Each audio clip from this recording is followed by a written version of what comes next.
Wonderful Big L.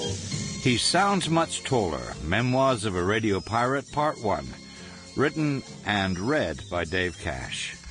Well, since The Boat That Rocked, many people have commented about how close the film was to reality. Well, I interviewed the writer and director Richard Curtis at the time the film was released, and he summed it up far better than I could. He said he was one of the kids who used to listen to us under the covers. Would you believe? He said the film was how he wanted us to be.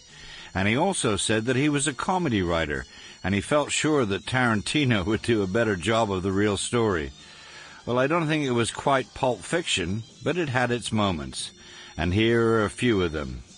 But before we start with the story of Radio London, here's a brief history of my very early life.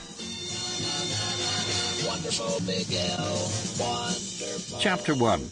I grew up the constant foreigner. I was born David Charles Wish in Bushey, Hertfordshire on the 18th of July, 1942. We lived in Edgware, Middlesex, but the local hospital had recently been visited by the German Air Force, and what was left had no spare room for birthing babies. At the time of my birth, my father was a sick bay attendant on Her Majesty's battleship King George V, surviving mountainous seas and German U-boats somewhere between Scapa Flow and the northern coast of Russia. I didn't spend any real time with him until I was 3 years old.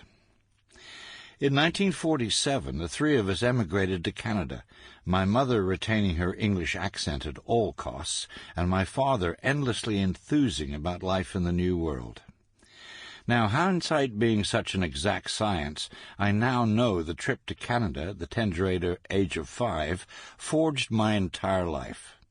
Firstly, I learned to sleep in a confined space, something I would need in future life. We sailed on the Empress of France. Our accommodation comprised of a 2-bunk cabin for Mum and Dad and a 2-seat cabin sofa for me. We then traveled 7 days by train to Vancouver. Once again, 2 bunks, 1 sofa. I didn't care.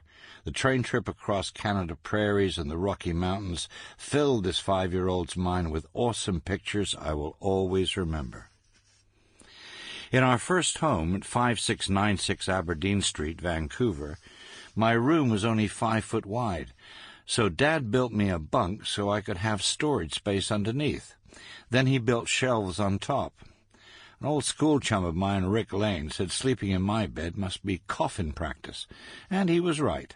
Again, I didn't care. I was warm and comfortable in that bed, and that's all that mattered to me. I was enrolled at Carlton Primary School and immediately became known as the boy with the funny accent, a title that would follow me all my life, albeit tempered these days with, "I know that voice." On my 9th birthday, my parents decided they would send me to summer camp in the Okanagan Valley for 2 weeks. They meant well, I'm sure, but from the first, "Happy birthday, David, we have a special present for you," I felt a chill of trepidation. The experience proved horrendous. Thinking about it still makes me shiver.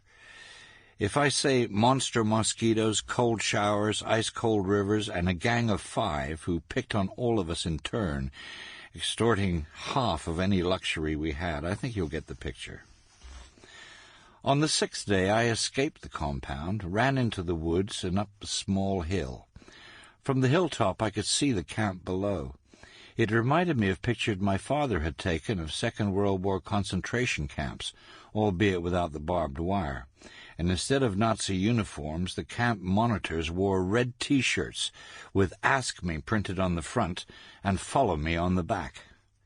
They strolled around the perimeter's fence, a megaphone clasped firmly in their hands, into which they would occasionally shout, "Don't run in the showers!